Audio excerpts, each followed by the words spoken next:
Salut les amis, bonsoir, bonjour, ça dépend de l'heure à laquelle vous me suivez. Je suis Bienvenu Mboulé, ingénieur en réseau informatique, résident à Kinshasa, Haïti, réseau à Flash. Bon, ce que nous allons voir aujourd'hui avec vous, c'est les Access Control List, les ACL. L'importance de notre schéma ici, c'est de faire en sorte que les accès à distance SSH à ces routeurs soient uniquement possibles que à partir du réseau 192.11.0/24 bien sûr. Donc c'est-à-dire à ces niveaux ici, les administrateurs, les ingénieurs réseau occupent ce VLAN ici, ces réseaux. Alors pour les autres, ils sont ici. Je vais introduire aussi la notion de OSPF. Bien sûr qu'on aura une vidéo à la longue qui va vous expliquer sur la configuration du routage dynamique avec OSPF. Mais ce qui nous intéresse maintenant, c'est les ACL. Les ACL à retenir, nous avons deux types d'ACL. Les ACL standards et les ACL étendus. Comme on peut les lire ici. Les ACL standards commencent par 1 jusqu'à 99 et ça saute de 1300 à 1999. Le plage étendu commence à partir de 100 à 199 et le 2000 à 2699. Donc les explications, vous allez le voir, comment on crée les ACL, comment on modifie les ACL. Je pense qu'il y aura toute une vidéo qui va parler en profondeur de ces ACL. On rentre maintenant sur notre schéma. Notre schéma est où? Voilà, notre schéma est là. Je vais configurer d'abord les routeurs. Le routage, pardon, OSPF. Je fais no conft routeur OSPF. Là, je vais activer d'abord le routage dynamique avec les protocoles OSPF. Comme j'avais dit, les 1 là, c'est pour permettre d'activer les routages OSPF sur les routeurs. Ça dépend de la valeur que vous allez poser là. Donc il y aura toute une vidéo qui va parler sur les routages OSPF. Je fais routeur ID. Là je mets l'ID de mon réseau comme c'est mon premier routeur. Je vais faire 1. En fait là ça symbolise pas une adresse IP. C'est juste les numéros ID qui sera identifié lorsque le LSA vont commencer à être envoyés dans les réseaux. Donc les échanges, la communication entre les routeurs distants, les routeurs actuels sera considéré avec comme l'ID 1.1.1.1. Voilà, je valide. Là je vais router les réseaux qui se trouvent à gauche de mon routeur. Derrière mon routeur, je le network 192.168.11.0 avec un système de masque inversé. Ma zone, je vais mettre tout mon réseau dans la zone 0. Je route encore le deuxième réseau, c'est 192.168.220.250. Donc je fais area 0. Je vais router encore le réseau 170.18.220.0 255 area 0. Là au premier routeur, je pense que je finis. Je fais exit, je fais end.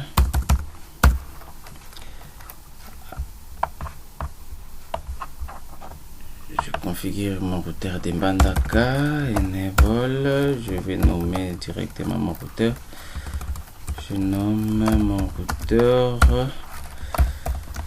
conft. C'est ça. Je suis là. Ouais, conft. Je fais hostname. Je nomme mon routeur Mbandaka. J'active le protocole OSPF. Routeur OSPF. Bon, c'est aléatoire. Ça ici, je peux garder 1 ou ça, je peux faire 5. C'est juste pour activer les protocoles OSPF dans les réseaux. Là, je fais routeur ID.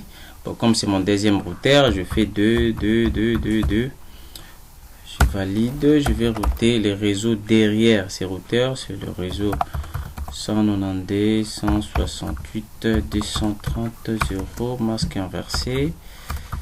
0, 0, 255. Je le place dans la même zone 0. Et je vais router les tronçons suivants.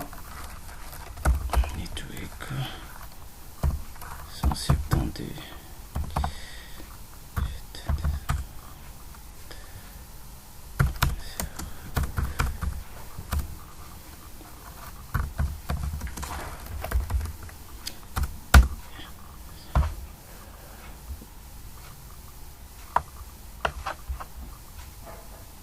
Ouais, voilà. Donc, directement, mon routeur me dit que non, l'interface est passée en full. C'est-à-dire qu'il y a déjà l'échange entre les deux routeurs. Les routages est disponible. Voilà, on fait les pings pour voir ce que ça donne. Je vais pinguer les réseaux distants. Je suis là. 192 va pinguer.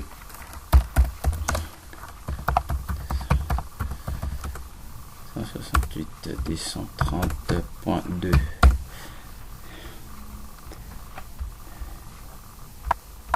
130.2. Ce message apparaît. Je fais. Ça m'a manqué les points. Voilà. Donc ici, à partir d'ici, on arrive déjà à avoir accès au réseau distant. Ce que nous allons faire, c'est créer maintenant le SSH à partir d'ici, à partir de notre routeur distant, pour avoir la gestion à distance depuis Kinshasa à ces routeurs là. Alors ce que nous allons faire, viens là,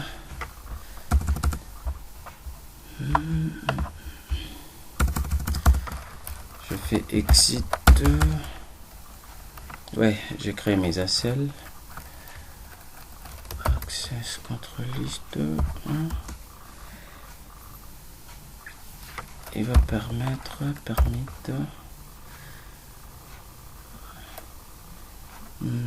on fait permit, je vais permettre les réseaux. Je vais permettre les réseaux 192, 168.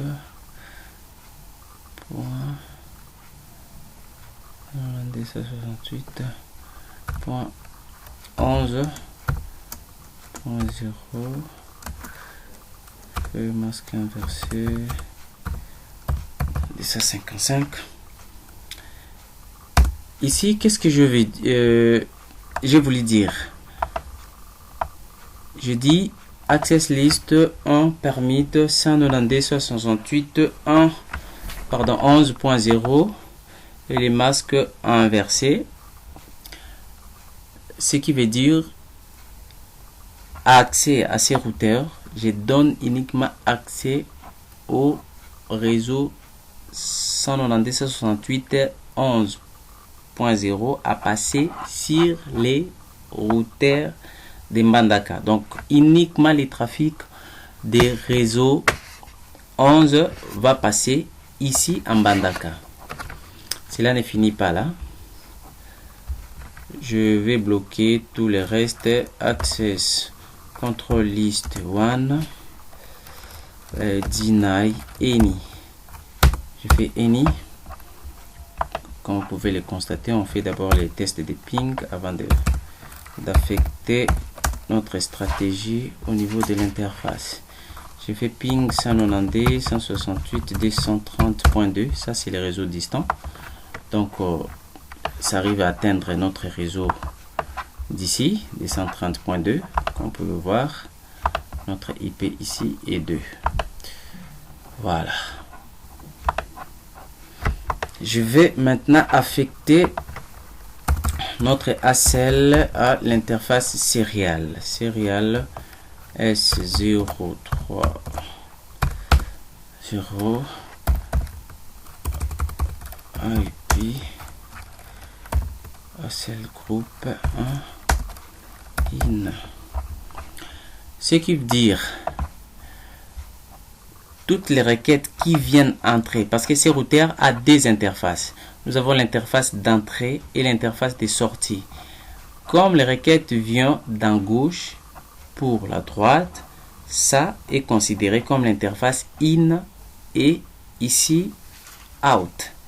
Si le requête partait de droite vers la gauche, l'interface ici allait être configurée comme les in et ici les out. Bon, j'affecte mon interface serial 03 à cette interface. Vous allez voir déjà que les pings à ces réseaux ne vont plus passer. Donc destination host unreachable. Mais ici les pings marchent toujours sans problème. Ping 190, 168, 230.2. Les réseaux marchent à merveille. Maintenant, ce que nous allons faire, c'est de créer l'accès à distance à ces routeurs. Je vais désactiver là celle que j'ai créée sur l'interface. Là, c'est mettre seulement un no. Oh là là.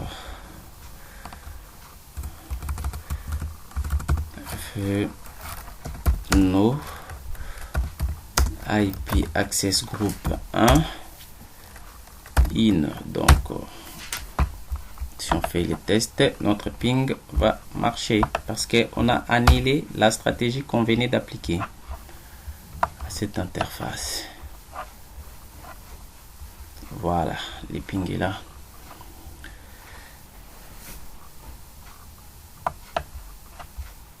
Et on crée maintenant notre SSH. On fait exit IP domaine.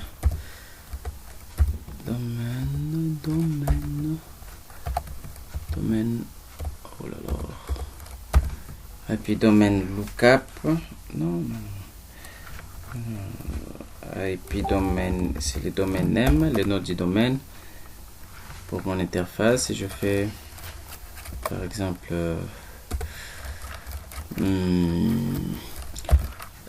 compagnie.lan, par exemple compagnie.lan.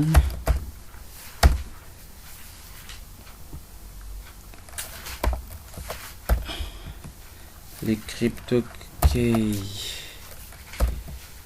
generate RSA. Les crypto key generate RSA. Je vais crypter en 1024. Je crée maintenant la ligne VTY. La ligne VTY de 0 à 4. Je fais transport input SSH. C'est-à-dire, à ce stade, les lignes VTY, on aura la possibilité d'accéder sur 4, c'est 5, 0 jusqu'à 5, c'est 5 interfaces seront possibles pour faire les SSH.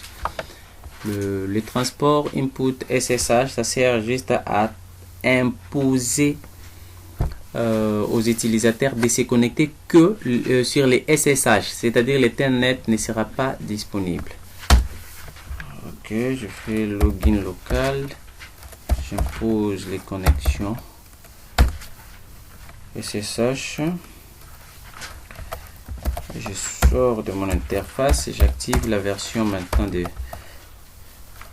la version 2 du protocole SSH IP SSH version 2.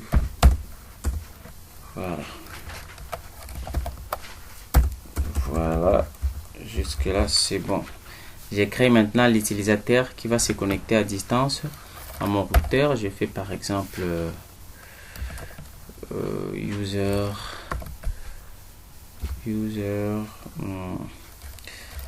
username.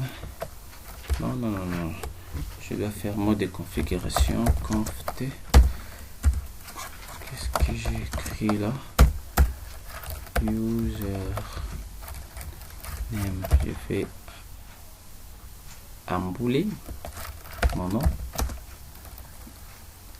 username embouler, password hybride, password, je donne par exemple, bon, comme c'est un tutoriel, je donne le secret, je donne 1 2 3 4 5 par exemple. Bon, comme c'est bon, on peut tester pour voir si on a déjà l'accès à distance. SSH, moi L, le nom, l'adresse IP, c'est l'adresse IP distance est 170 18 220 170 18 220.2. Ça me demande les mots de passe qu'on avait écrit 1 2 3 4 5. Voilà, j'ai l'accès à distance à mon routeur de Mbandaka. Je fais enable, ça me demande, ça me dit no password set. Ce que nous allons faire est de venir physiquement à l'équipement et configurer les mots de passe d'accès au mode enable. Je fais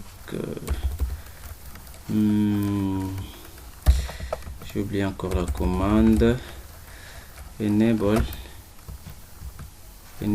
secret. Voilà, enable secret, je mets par exemple 1 2 3 4 5 aussi. Bon, je mets jusqu'à 6 pour faire la différence. Voilà, et quand je reviens là, je dois me déconnecter, ensuite me reconnecter. Je mets 1 2 3 4 5. Je fais enable, ça me demande le mot de passe 1 2 3 4 5 6. Voilà, à partir de là on peut faire tout ce que on veut à notre équipement. Voilà, show access list. Voilà nos ACL, la celle qu'on avait créée précédemment. Alors, ce qu'il faut faire maintenant, c'est quoi? C'est donner accès uniquement au serveur SSH qui est au réseau 11.04. On peut tester ici pour voir aussi s'ils ont accès. Je fais, voilà. Je fais 1, 2, 3, 4, 5, 6. Voilà. On est dans les routeurs de Mbandaka. Les choses à faire maintenant est de créer la celle qui va donner. On crée maintenant notre ACL. Ce que nous allons faire est la suivante. Nous allons entrer dans notre mode VTY. Line VTY. Line VTY 0 4. Et ce que nous allons faire, c'est access class 21. Nous allons créer un ACL 21, un ACL standard qui aura comme numéro 21 à l'entrée in. Donc c'est-à-dire toutes les requêtes entrantes, donc tous les trafics entrants au niveau du routeur va être frappé à gérer à ces ACL 21 que nous allons créer. Je fais done. Ensuite, je sors. Je dis ACL 21 permit les réseaux 190 168 11 0 masque inversé énigme les 0. Je fais ACL 21 pour refuser tout autre réseau. Deny any. Voilà. À ce stade, notre problème est déjà fixé. Si on peut tester. Voilà. En Mbandaka, vous allez voir que nous avons accès. Je vais me déconnecter de Mbandaka. Je recommence. On me demande le mot de passe. Je fais enable. Je suis là. 1, 2, 3, 4, 5, 6. Voilà, je suis là. Alors, à partir de ces réseaux, ils n'auront plus accès. Ils n'auront plus accès. Je fais exit. Exit. Je vais devoir me reconnecter. Voilà, ça refuse. Connection refused.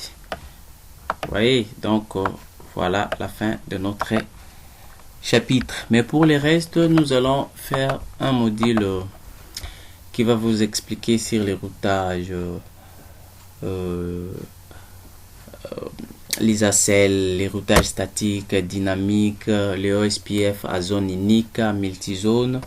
Ce sont des cours qui vont suivre pour bientôt. Si vous avez aimé notre cours, priez à vous réabonner et nous laisser un commentaire pour les critiques.